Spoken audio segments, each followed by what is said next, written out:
Alright, what's up guys, it's Ahoy here, and today I'm going to be doing another MCPVP gameplay commentary of a game I had a victory using the Milkman kit. And I got a few things to talk about before I get into the gameplay. First thing I have to talk about is the subscriber, events I'm going to be having once I reach certain milestones in my subscriber marks. So let me just go ahead and share those with you guys. So once we reach 25 subscribers, I will be doing 3 videos in one day. I'll be uploading 3 in one day, and they will all be dual commentaries with subscribers. So, being said, once we reach that number, I will post another video, I think we're at 20 or 21 currently, which is very close to that goal. So I will have you guys just please comment on this video if you would like to have a dual comm. Just comment. I would like to have a dual comm. Just say that, and I will definitely. And then when the time comes, I'll look through the comments and do what I can. So that's what I'm gonna be doing for 25. Maybe I'll give out a kit or two, but mainly what I'm gonna be doing is that, because I don't know, 25 is not a big number for a kit giveaway. And once we reach 50 subscribers, I'm going to be giving 3 kits away. There'll be 3 winners, and they'll each be able to have 1 kit. Yeah, so that's for 50 subscribers. I know we're quite a while from there. And then 100 subscribers once we reach that mark, which will be quite a while. I don't know if we even will end up reaching it, but when we do reach 100 subscribers, I will be having a giant death match on a server. I will find a server, just a personal server, and we'll have a giant deathmatch on there, and you will be able to, everyone will be in it, and the winner will receive a free month of MVP, and I also will be giving 1 kit to second place and 1 kit to third place in the deathmatch. So it's sort of a cool thing, interact with subs, and have a good time, and have sort of a competition for the kit instead of just a random giveaway, which is mainly what people do. So that's 100 subscribers once we reach that mark, which is not going to be anytime soon. So that's all of my events that I want to be having once we reach those subscriber milestones. Now I'm going to be talking about some good tactical kits. If you're thinking about buying some kits, I have a list of my 3 kits that I would recommend majorly for you to buy. These are the ones that I would spend my money if I was only going to buy 3 kits. I would definitely buy these 3 kits. So the first kit is definitely the cultivator kit. It's really helpful because sometimes you won't find food, and it's really nice to have unlimited supply of bread. It's also really good to have for teams. If you're ever in stream teams, there's definitely a cultivator in every stream team, and you can always use that for stream teams and such. I'd recommend this kit to anyone who is rolling with a team of 3 or a team of any people teaming with a power kit such as Berserker or Yurgle or Assassin. All those power kits, Thor, Viper, etc. All those power kits, I recommend the Cultivator kit because you'll definitely help out your teammates a lot, and you'll still get lots of kills. Even though it doesn't give you that distinct PvP advantage, it still helps you out a lot. So, moving on to the next kit, which I recommend is the best power kit. It is the Berserker kit. The Berserker kit allows you to hit a mob, kill a mob, and get a Strength 2 bonus and a Nausea bonus, which is really helpful because with Strength 2, I think a Wood Sword hit on no armor does 6 hearts, and I think a Stone Sword hit on no armor will kill the person. I know for sure will kill them in 2 hits, which is really helpful, and especially if you're at the feast, you can probably find a mob there. If it's night, or if it's not night, there's usually a mob near the feast. You just kill it and get that Strength 2, and it'll really help you out. It's like drinking Strength 2 potion. The only thing about it is the nausea, which isn't really a big deal. If you just learn how to control it, it's not a big deal unless you kill a bunch of mobs before you go into a player. Then the nausea gets pretty bad. Yeah, and then the last kit I'd like to recommend is Ender Mage. And a lot of people will think, why you recommend Ender Mage? But the reason why I'm recommending Ender Mage is because it's probably the most tactical kit in my opinion. I really like how you can pull out campy players out of the ground if you're more of an aggressive player, and it's also good if you want to tower up and pull people up to you and then throw them off. If you saw earlier in this video, a team did that to me. However, there's a 5-second delay until you can attack, which I think really nerfed the ability for using it against towerers, because when those people towered me up, I was able to prepare myself and start swinging, and I was able to kill both of them. So that's basically for the Ender Mage kit. I recommend it if you're just sort of you want to play safe and play tactical. I really love that kit. Really nice kit. And also another kit that's really underused and really underpowerful, or under, I don't know how to say it, under something like that, is the Fireman kit. And a lot of people are like, why would you like the Fireman kit? But I like it because it'll start out with a bucket, and you can easily just switch the water bucket out for lava.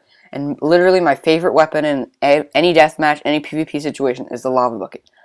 I just love the lava bucket. I love how many uses you can do with it. You can dump it down on people. As you saw there back there, I dumped it down on that person with full iron and was able to take them out because they were probably low health after the lava. It's just such a tactical and probably the most strategic weapon that you can use. And a lot of people are just thinking when you have a lava bucket, they're like, wow. But I played a match with Fireman, and sadly I wasn't recording, but I got 6 kills and probably about 4 more, but they were all with the lava bucket, so they weren't considered kills. But the lava bucket, I killed a player that had a stone sword, and all I had was my lava bucket. He had a stone sword, he was hitting me, I was down to 3 hearts, I just turned around, dumped the lava bucket on him a couple times, and ended up killing him. It was really, really awesome, really rewarding to get a kill with the lava bucket. And yeah, that's about the lava bucket, so let's talk about the gameplay a little bit. Here I am at the feast, I got a couple kills, got some full iron. And I think I've taken out a few teams of 2 in this match, which is pretty cool.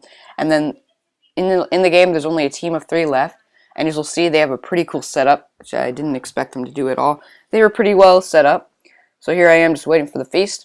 I spam my compass to make sure they're all in that direction. So I sort of am getting the idea that they're a team, and I know that they're all going to be coming from that direction. So when I look in the chests, this is a tip from Reno Ranchero, but it's also sort of self-explanatory. When the feast spawns, you want to definitely be looking in the direction of the person closest to you on your compass. And if you didn't know, I'm using Faithful Texture Pack for this match. I usually switch between Zephyr's Texture Pack and Faithful Texture Pack. I really like the Faithful Texture Pack, but I also like Zephyr's Texture Pack because whenever I find a pumpkin, I just plop that on. It doesn't make a difference. And here I am grabbing some strength potions. You definitely want to grab, here's what you want to do. I'm going to go over what you want to get at the feast. You want to get 2, if you can, get 2 poison potions. You want to get as many get all the strength potions. You get all the diamond armor, put that on, get all the diamond swords. If there's 2 diamond swords, make sure you have 2, one in your center slot, like you can see there. But I have my iron sword there in case you get monked. You can do E1E, as I explained in my other video. Definitely want to get a lava bucket if you don't have one. You want to get all the regeneration potions. And definitely don't bother with the slowness potions. I don't bother with them. Only if you don't really have much items, I'd recommend. And always take the enchantment table. Like I didn't do this game. I don't know why. There's no TNT in the feast. I would have blown it up, but there was none, so I didn't decide to blow it up. I couldn't blow it up. What I could have done is I could have broken the chest and lit all the items on fire, but since there was only me and that team of 3 that I suspected, I really didn't feel like it. Definitely, if you don't have many soups, there's stacked soups in the feast chest, so definitely get those and just put them out and lay them out in your inventory so they're regular. And this guy actually didn't believe that I had full diamond, which is kind of surprising. He probably hasn't played much. And I dropped my Milkman's bucket. I would have filled it up over there, but I didn't have it. Also, another tip that I recommend you do if you want to hotkey well, like this is a tip that I use. I bind my drop key to my number 1 key. So when you drink a soup, you always want to press 1 to go back to your sword. It'll automatically drop the bowl for you. So you can just refill really quickly, like pull a Zephyr really nice. And here's the really sick house that I saw. I give them credits for this. They even had glass. It was pretty well done. And you'll see in a second, I was actually not expecting this, but they had a really, really awesome trap. You'll see here in a sec. But since I had soups, it wasn't really effective on me that much. So I throw this poison potion at this guy. I think I hit him with 3 separate poison potions, which is crazy.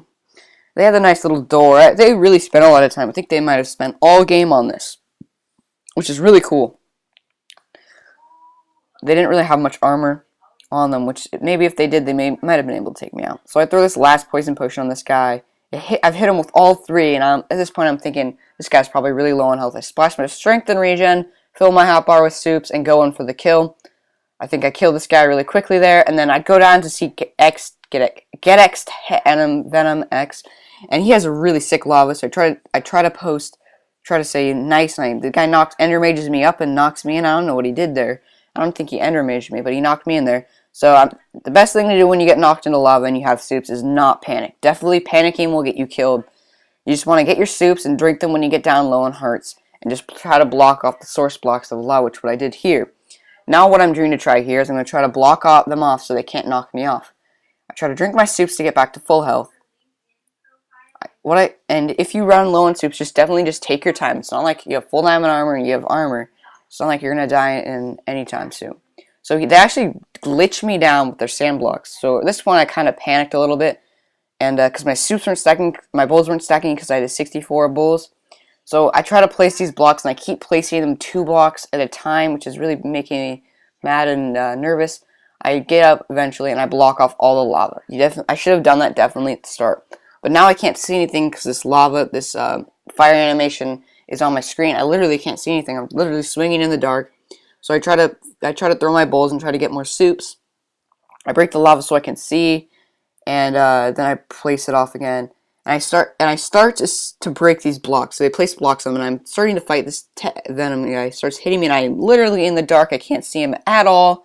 I'm just swinging blindly, and I get a little time to just organize myself, recuperate myself. And I jump up, start hitting Ted Venom a little bit, or hit this kid a little bit, and then Ted Venom is hitting me from behind. So I turn around in a few seconds, and you'll see me hit Ted Venom a couple more times.